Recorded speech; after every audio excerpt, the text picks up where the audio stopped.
ಅಪ್ಪನ ಪಾತ್ರ ಅದನ್ನು ಅಂದರೆ ಬೇರೆ ಬೇರೆ ರೀತಿಯಲ್ಲಿ ನೋಡಿರ್ಬೋದು ಜನ, ಬಟ್ ಇದು ತುಂಬ ಸ್ಪೆಷಲ್. ಸೊ ಹೇಗೆ ಸರ್ ಇದ್ರ ಬಗ್ಗೆ ಹೇಳುವಂಥದ್ದಾದರೆ ಚೌಕಿದಾರ್ದು? ನಮಗೆ ನಮ್ಮಂಥ ಕಲಾವಿದರಿಗೆ ಅದೃಷ್ಟ ಏನು ಅಂದರೆ ಹೊಸ ಕ್ಯಾರೆಕ್ಟರ್ಸ್ ಬರುವಾಗ ಈಗ ಫಾದರ್ ಕ್ಯಾರೆಕ್ಟರ್ಸ್ ಮಾಡ್ತಾಯಿದ್ದೀನಿ, ಬಟ್ ಇದು ತುಂಬ ಡಿಫ್ರೆಂಟ್ ಕ್ಯಾರೆಕ್ಟ್ರು. ನಾನು ಕತೆ ಕೇಳಿದ ತಕ್ಷಣ ಆ ಡೈರೆಕ್ಟ್ರು ಫಸ್ಟ್ ರಂಗಿತರಂಗನ ಅಷ್ಟೇ ಆಯಿತು ನನಗೆ. ರಂಗಿತರಂಗ ಮಾಡಿದ ಮೇಲೆ ತುಂಬ ಜನ ನನಗೆ ಸರ್ ಏನು ಸರ್ ಅಂತ ಒಂದು ಕ್ಯಾರೆಕ್ಟರ್ ಅಂದರೆ ಅದು ಫಸ್ಟ್ ಡೈರೆಕ್ಟ್ರಿಗೆ ನಾವು ಈಗ ಡೈರೆಕ್ಟ್ರ್ ಬರೆಯುವಾಗ ಆಪ್ಷನ್ಸ್ ಇಟ್ಕೋತಾರೆ, ಇವರು ಮಾಡಿದ್ರು ಚೆನ್ನಾಗಿರುತ್ತೆ, ಇವರು ಮಾಡಿದ್ರು ಚೆನ್ನಾಗಿರುತ್ತೆ, ಇವರು ಮಾಡಿದ್ರು ಚೆನ್ನಾಗಿರುತ್ತೆ. ಅದು ನಮ್ಮಂಥವ್ರಿಗೆ ಬಂದ ಮೇಲೆ ನಮಗದೊಂದು ಚಾಲೆಂಜು. ಸೊ ಅವನು ಬಂದ ತಕ್ಷಣ ನನ್ನ ಕತೆ ಕೇಳಿದ ತಕ್ಷಣ ಇವತ್ತು ಒಂದು ಎಕ್ಸೈಟೆಡು, ಯಾವ ಥರ ಮಾಡಬೇಕು ಅವ್ರಿಗೇನು ಅಂದರೆ ಸ್ವಲ್ಪ ನೇಟಿವಿಟಿ ಸಬ್ಜೆಕ್ಟ್ ಇದು, ಸ್ವಲ್ಪ ಆ ಮಂಡ್ಯ ಗ್ರಾಮಾಂತರ ಅಲ್ಲಂತ ಅವನು ನೋಡಿದ ಒಂದು ಅಪ್ಪಂದರ ಕ್ಯಾರೆಕ್ಟರೈಸೇಷನ್ಸು, ವಾಕು, ಆ ಹಲ್ಲು ಬೇಕು ಅಂದರು, ಅದಕ್ಕೆಲ್ಲ ಒಂದು ಹಲ್ಲು ಮಾಡಿ. ಸೊ ಇದೆಲ್ಲ ಡಿಫ್ರೆಂಟ್ ವಾಕು, ಡಿಫ್ರೆಂಟ್ ಸ್ಟೈಲು. ಕೋಪ ಬಂದರೆ ಒಂದು ಡಿಫ್ರೆಂಟ್ ಕೋಪ, ಅವನಿಗೆ ಪ್ರೀತಿ ಬಂದರೆ ಅವನು ಡಿಫ್ರೆಂಟ್ ಪ್ರೀತಿ.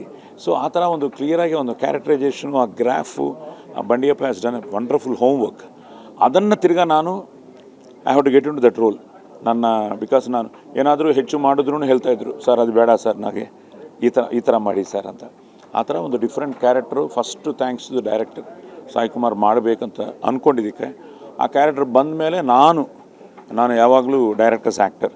ಸೊ ಅದು ಏನು ಬೇಕೋ ಅದಕ್ಕೆಲ್ಲ ರೆಡಿಯಾಗಿ ಹೋಮ್ವರ್ಕ್ ಮಾಡಿಕೊಂಡು ಆ ಫುಲ್ ಸ್ಕ್ರಿಪ್ಟ್ ತಗೊಂಡು ಅದಕ್ಕೆಲ್ಲ ರೆಡಿಯಾಗಿ ಬಂದು ಈ ಕ್ಯಾರೆಕ್ಟರ್ ಮಾಡಿದ್ವಿ. ಸೊ ಅದೃಷ್ಟ ಈಗಿನ್ನೂ ನಾನು ನೋಡಲಿಲ್ಲ, ನಿಮ್ಮ ಜೊತೆ 30th ನೋಡ್ತೀನಿ. ಬಟ್ ನೋಡಿದವರೆಲ್ಲ ಈಗ ಎಡಿಟ್ರು ಹೇಳ್ತಾ ಇದ್ದಾರೆ, ಸರ್ ಸೆಕೆಂಡ್ ಹಾಫು ಗೊತ್ತಿಲ್ಲದೆ ನಮಗೆ ಕಣ್ಣೀರು ಬಂದುಬಿಟ್ಟಿದೆ ಸರ್ ಅಂತ ಒಂದು ಎಮೋಷನ್ ಇದೆ. ಎಲ್ಲ ಇದೆ, ಕಾಮಿಡಿ ಇದೆ, ಎಮೋಷನ್ ಇದೆ, ಸೆಂಟಿಮೆಂಟ್ ಇದೆ, ಆ್ಯಕ್ಷನ್ ಇದೆ, ಒಳ್ಳೆ ಸಾಂಗ್ಸ್ ಇದೆ. ಆ್ಯಂಡ್ ಔಟ್ ಎವ್ರಿ ಫ್ಯಾಮ್ಲಿಗೆ ಕನೆಕ್ಟ್ ಆಗುತ್ತೆ. ಈಗ ಒಂದು ಮಿಡಲ್ ಕ್ಲಾಸ್ ಫ್ಯಾಮಿಲಿ. ಅದೇ ಒಂದೊಂದು ವ್ಯವಸ್ಥೆಯಲ್ಲಿ ಒಬ್ಬೊಬ್ಬರು ಚೌಕಿದಾರ ಇರ್ತಾರೆ, ಅಂದರೆ ಯೋಧರು, ಪೊಲೀಸ್. ಹೌದು, ಹಾಗೆ ಕುಟುಂಬಕ್ಕೆ ಚೌಕಿದಾರ ಅಂತಂದರೆ ಅಪ್ಪ. ಹೌದು, ಹಾಗಾಗಿ ಒಂದು ಕುಟುಂಬ ಮತ್ತು ಸದ್ಯಕ್ಕೆ ಒಂದಿಷ್ಟು ಕುಟುಂಬದ ಪರಿಸ್ಥಿತಿಗಳು ಬದಲಾದಂಥ ಸನ್ನಿವೇಶದಲ್ಲಿ ಅವರ ಜವಾಬ್ದಾರಿ ಎಷ್ಟಿರುತ್ತೆ ಅನ್ನೋಂಥದ್ದು ಸರ್? ಅದೇ ಜಾಸ್ತಿ ಇದೆ.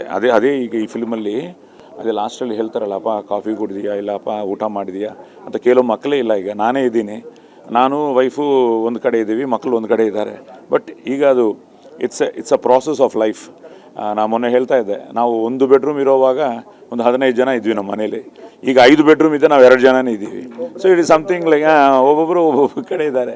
But at the same time ಅದು ಹೇಳ್ತಾರಲ್ವ, ಎಲ್ಲೇ ಇದ್ರೂ ನೀವು ಮನಸ್ಸಲ್ಲಿ ಒಂದಾಗಿರಬೇಕು ಅಂತ.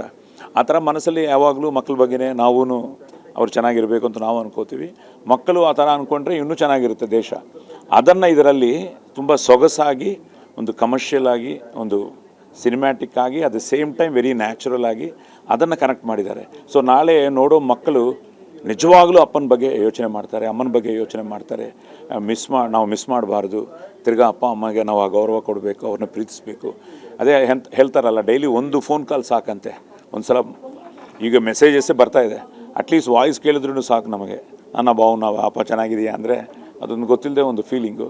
ಸೊ ಅದನ್ನು ಈ ಫಿಲ್ಮಲ್ಲಿ ತುಂಬ ತುಂಬ ತುಂಬ ಡೀಪಾಗಿಯೂ ಅವರು, ಅದೇ ಭಯ ಆಗ್ತಾಯಿದೆ. ಅದು ನಾಳೆ ಥಿಯೇಟ್ರು ತುಂಬ ಜನಕ್ಕೆ ಅದು ಒಂದು ಸಲ ಅಯ್ಯೋ ನಾವು ಈ ಥರನೇ ಇದೀವಲ್ಲ ಅಂತ ಮಕ್ಕಳು ಫೀಲ್ ಮಾಡ್ಬೋದು. ನಾವು ಮಕ್ಕಳನ್ನ ಈ ಥರ ಹಾಳು ಮಾಡಿದೆಯಾ ಅಂತ ಪೇರೆಂಟ್ಸು ಅಂಥ ಒಂದು ಪಾಯಿಂಟ್ಸು ಇದೆ. ಪ್ರೀತಿ ಜಾಸ್ತಿ ಆಗಿಬಿಟ್ಟು ಮಕ್ಕಳ ಮೇಲೆ ಹೆತ್ತವರು ಮಾಡೋ ತಪ್ಪುಗಳು ಇದೆ ಇದರಲ್ಲಿ. ಸೊ ಇದೆಲ್ಲ ತಿರ್ಗಾ ನನಗೂ ನನ್ನ ವೈಫ್ಗೆ ಕ್ಲಾಶೆಲ್ಲ ಆಗ್ತಾ ಇರುತ್ತೆ. ಸೊ ಇದೆಲ್ಲ ಇಟ್ಕೊಂಡು ಅವನ ಮಿಡಲ್ ಕ್ಲಾಸ್ ಆ ಪ್ರಾಬ್ಲಮ್ನ ತುಂಬ ಸೊಗಸಾಗಿ, ಇದಕ್ಕೆ ಬೇಕಾಗಿರೋ ಎಲ್ಲ ಬಿಕಾಸ್ ಇದಕ್ಕೆ ಎಕ್ಸ್ಟ್ರಾರ್ಡಿನರಿ ಮ್ಯೂಸಿಕ್ ಬೇಕು, ಎಕ್ಸ್ಟ್ರಾರ್ಡಿನರಿ ಕ್ಯಾಮ್ರಾ ವಿಜುವಲ್ಸ್ ಬೇಕು, ಸಾಂಗ್ಸ್ ಬೇಕು. ಸೊ ಒಂದು ಒಳ್ಳೆ ಫೋಟೋಗ್ರಫಿ ಇದೆ, ಒಳ್ಳೆ ಮ್ಯೂಸಿಕ್ ಇದೆ, ಒಳ್ಳೆ ಎಡಿಟಿಂಗ್ ಇದೆ. At the same time it's out and of team work. ಇದು ಫುಲ್ ಟೀಮ್ ವರ್ಕೆ. ಆ್ಯಂಡ್ ಒಂದು ಪ್ಯಾಷನೇಟ್ ಪ್ರೊಡ್ಯೂಸರು ಚಂದ್ರಶೇಖರ್ ಅವರು.